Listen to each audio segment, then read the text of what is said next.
Halo sahabat Inspirasi News. Pemerhati politik dan kebangsaan M. Rizal Fadila dalam salah satu tulisannya yang berjudul "Presiden Sudah Melanggar Konstitusi", dia mengatakan, di tengah wabah corona, Presiden menerbitkan Perpu nomor 1 tahun 2020. Perpu ini kini digugat oleh banyak pihak ke Mahkamah Konstitusi.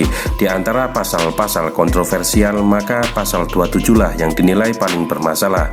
Pasal ini membuka kesempatan pejabat negara untuk korupsi tanpa ancaman hukum. Pasal kesewenang-wenangan untuk dapat menggasak uang negara atas nama darurat kesehatan wabah virus corona. Perpu ini dibuat sebagai bukti kebijakan Presiden yang melanggar konstitusi. Oleh karenanya, gugatan Amin Rais, Edi Suarsono, Din Samsudin atau Maki ataupun elemen lainnya merupakan pembuktian lanjutan atas pelanggaran konstitusi tersebut. Berhasil atau tidak, fakta hukum telah terjadi, yakni kebijakan sewenang-wenang tanpa dasar hukum, negara kekuasaan. Di samping kasus Perpu 1 tahun 2020, Presiden juga dinilai telah melakukan perbuatan lainnya yang dapat dikualifikasikan sebagai pelanggaran konstitusi, antara lain: pertama, melanggar HAM berat, yakni pembiaran tanpa pengusutan meninggalnya 700-an petugas pemilu 2019 serta tewas sebagian peserta aksi 22 Mei 2019 di depan kantor Bawaslu Jakarta.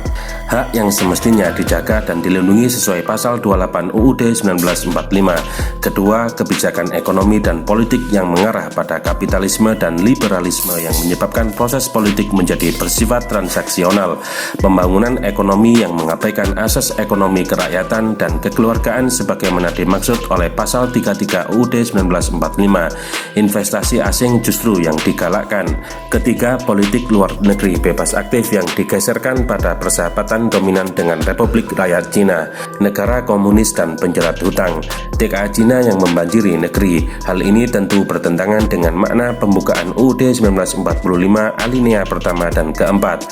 Keempat, tidak konsisten mengelola negara yang bersih dari KKN, merevisi UU KPK dengan akibat pengebirian komisioner, Dewan Pengawas dengan keanggotaan yang diangkat dan ditetapkan oleh Presiden menjadi dominan dan penentu, bertentangan dengan semangat agar penyelenggara negara menjalankan konstitusi dengan baik sebagaimana dimaksud dalam penjelasan UUD 1945. Kelima, pemaksaan keinginan pindah ibu kota dan pengendalian hukum melalui Omnibus Law tanpa mengindahkan aspirasi rakyat adalah pelanggaran atas asas kedaulatan rakyat dan negara hukum yang dimaksud oleh pasal 1 ayat 2 dan 3 UUD 1945. Dengan langkah dan kebijakan Presiden yang diindikasikan telah melakukan pelanggaran konstitusi ini, maka baik DPR, Mahkamah Konstitusi maupun MPR harus bersikap lebih tegas, objektif dan independen, bebas dari pengendalian politik pemerintah, segera secara konstitusional untuk mengawasi, serius mengoreksi, dan bila perlu segera memberhentikan Presiden dari jabatannya.